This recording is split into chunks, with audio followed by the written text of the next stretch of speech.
시편 111번째 시간입니다. 오늘 말씀은 시편 102편 1절부터 28절 말씀입니다.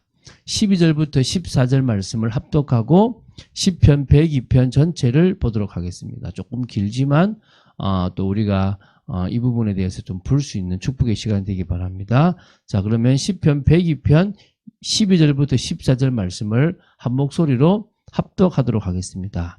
여호와여, 주는 영원히 계시고 주에 대한 기억은 대대에 이르리로이다. 주께서 일어나사 시온을 긍휼히 여기시리니 지금은 그에게 은혜를 베푸실 때라. 정한 기한이 다가오미니이다. 주의 종들이 시온의 돌들을 즐거워하며 그의 티끌도 은혜를 받나이다. 아멘.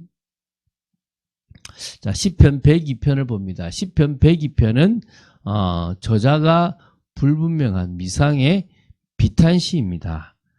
이스라엘 민족의 바벨론 포로라는 암울한 역사적 상황을 배경으로 하고 있는 시라고 보시면 됩니다.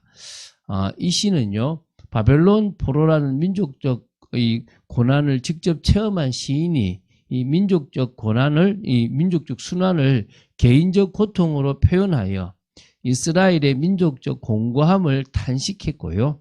또 그들의 죄를 고백하고 이스라엘의 백성의 회복을 간절히 열망한 민족 애가적 성격이 강한 비탄시입니다. 그러니까 민족을 향한 그런 사랑이 들어가 있는 그런 시라고 보시면 됩니다. 여러분, 우리나라에 안타까운 일이 생기면 가슴 아프다, 그런 애가적인 성격이 있다고 보시면 되겠죠, 그죠? 그런 부분이 있겠죠. 자, 본시의 저자는요, 이 민족적 순환을 개인적 아픔으로 공유할 만큼 민족애도 있고요, 또 이스라엘 백성을 택하신 선민의식도 매우 강렬했던 그런 인물임이 분명합니다. 그래서 표제를 봐도 좀 알 수 있습니다. 고난당한 자가 마음이 상하여 그의 근심을 여호와 앞에 토로하는 기도, 이렇게 되어 있는 걸로 봤을 때도 분명히 민족의 아픔인데 개인적인 어떤 그런 간절함으로 기도하고 있는 게 느껴지죠.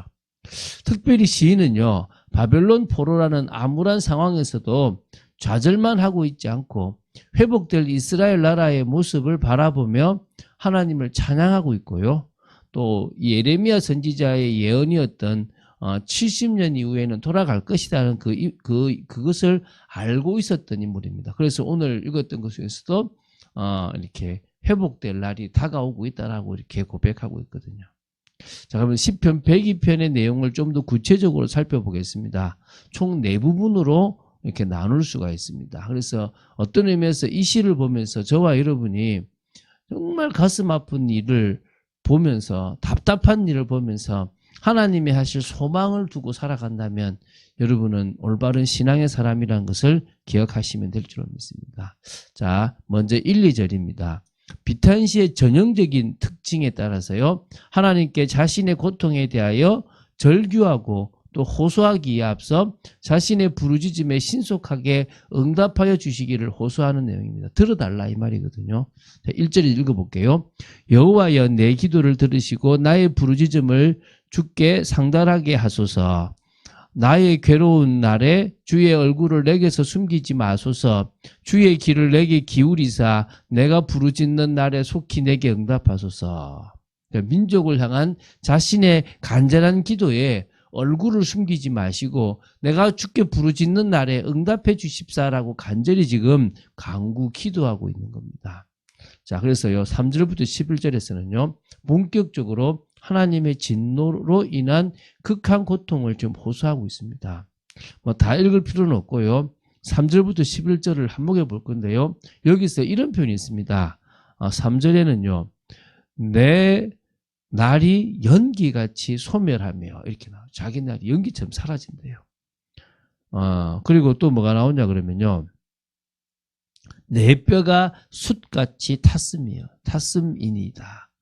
자기 뼈가 다 타버렸다는 거예요. 4절에는 이렇게 나옵니다. 내 마음이 풀같이 시들고 말라버렸사오며. 이 고통이 없어요. 또 나옵니다. 저기 9절에도 이렇게 나옵니다.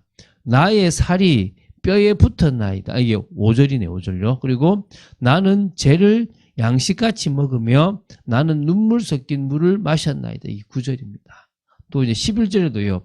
내 날이 기울어지는 그림자 같고 나의 풀이 내가 풀에 시들어짐 같으니이다. 이게 이런 다양한 표현을 통해서 지금 시인 자신의 또 이스라엘 민족이 겪고 있는 극도의 고통과 깊은 심적 절망감을 아주 강조하는 그런 표현을 드러내고 있습니다. 그리고 그런 고통의 원인을 하나님의 분노에서 찾고 있습니다. 그래서 10절에 보면 주께서 나를 들어서 던지셨나이다. 그러니까 이스라엘을 들어서 던졌다는 거죠. 고통 속으로 던졌다 이 말입니다. 하나님의 징계를 매우 역동적으로 지금 표현하고 있잖아요. 그러니까 무슨 말입니까? 너무 고통이 지금 괴로운데 하나님이 나를 던졌기 때문에 내가 이 고통을 당하고 있습니다. 이제 이 표현인 거죠. 이제 12절부터 22절입니다. 하나님께서 택하신 나라 이스라엘의 회복에 대하여 예언적으로 노래하고 있습니다. 여기에 보면요. 먼저 시인은 여호와께서 정한 시기에 이게 바로 70년이잖아요.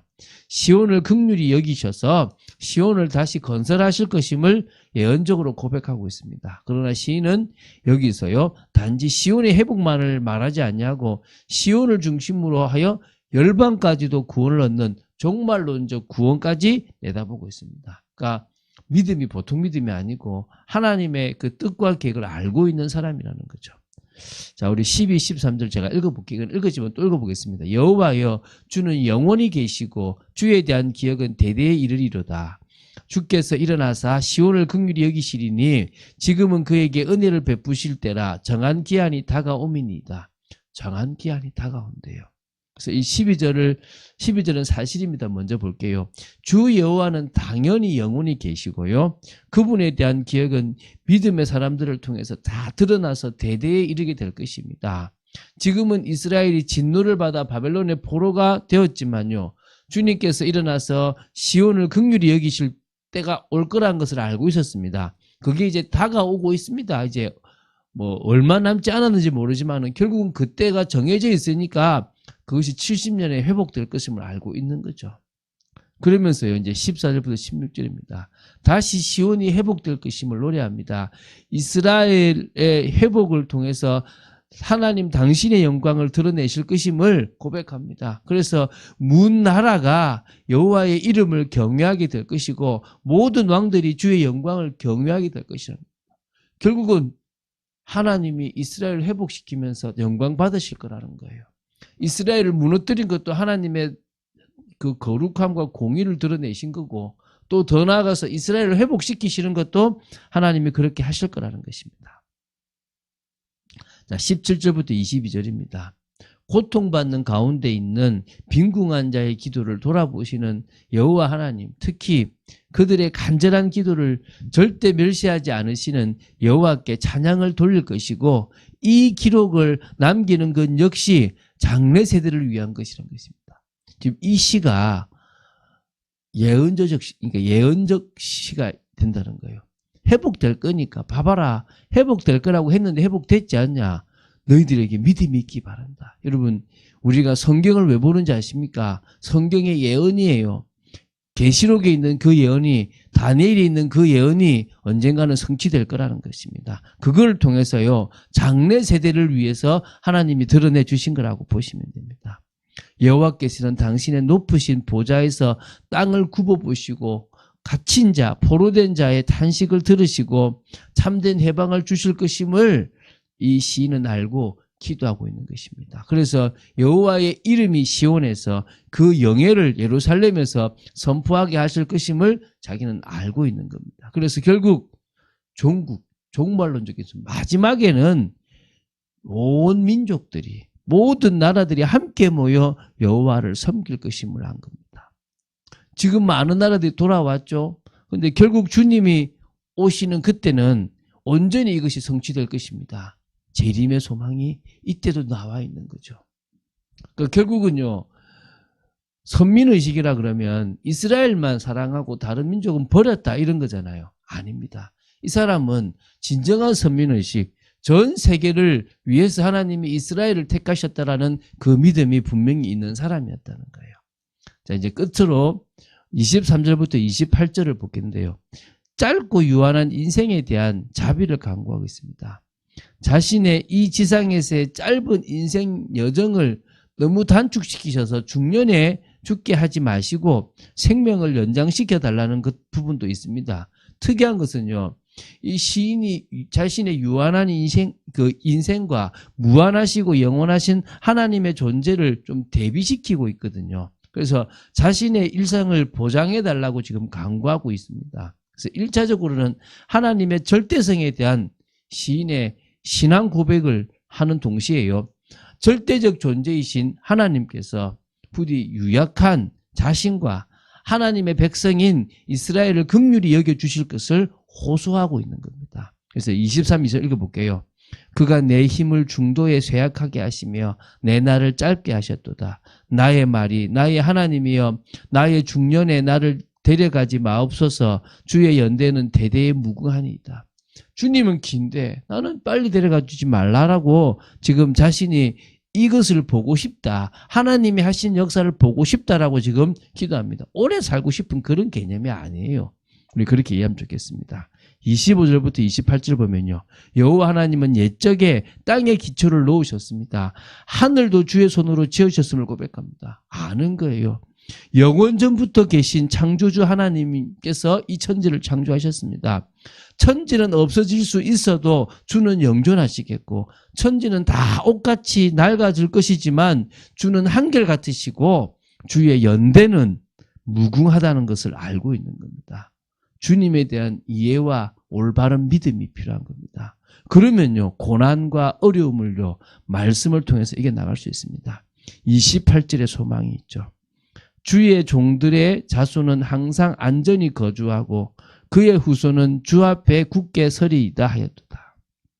알고 있는 거예요. 지금까지 주의 종들의 자손은 항상 안전히 거주하고 그의 후손은 주 앞에 굳게 서리이다라고 하셨지 않습니까? 이 말이에요. 우리는요, 앞으로 교회가 어려움을 당하고 또 믿음의 사람들이 힘든 걸 당할 수도 있습니다. 그러나 하나님은 영원한 그 끝을, 그것도 회복될 끝을 알고 또 준비해 구고 계십니다. 우리는 그것을 믿고 믿음의 삶을 살아가면 됩니다. 우리 자신을 점검하고 하나님이 원하시는 삶을 오늘도 살아가면 될 줄로 믿습니다. 긴 내용이지만요, 한번 읽어보시면서 하나님 앞에 고백했던 이 시인의 고백이 여러분의 고백 되시기를, 또 이 시인이 풍성하게 가지고 있던 하나님과 또 그 모든 그 말씀에 대한 계획을 여러분도 이 시대에 알고 있는 여러분 되시기를 주 예수 그리스도 이름으로 축원드립니다. 주는 그리스도시요 살아계신 하나님의 아들이심을 고백합니다. 저희들이 말씀을 늘 보며 깨어있기 원하고 그 속에서 올바른 신앙관을 가지고 또 고난을 복음적으로 해석해 나가며 언약적으로 해석해 나가는 저희들 되기 원하며 그 속에서 믿음의 고백으로 승리하는 저희들 되기를 간절히 소원합니다. 주 예수 그리스도 이름으로 기도드립니다. 아멘.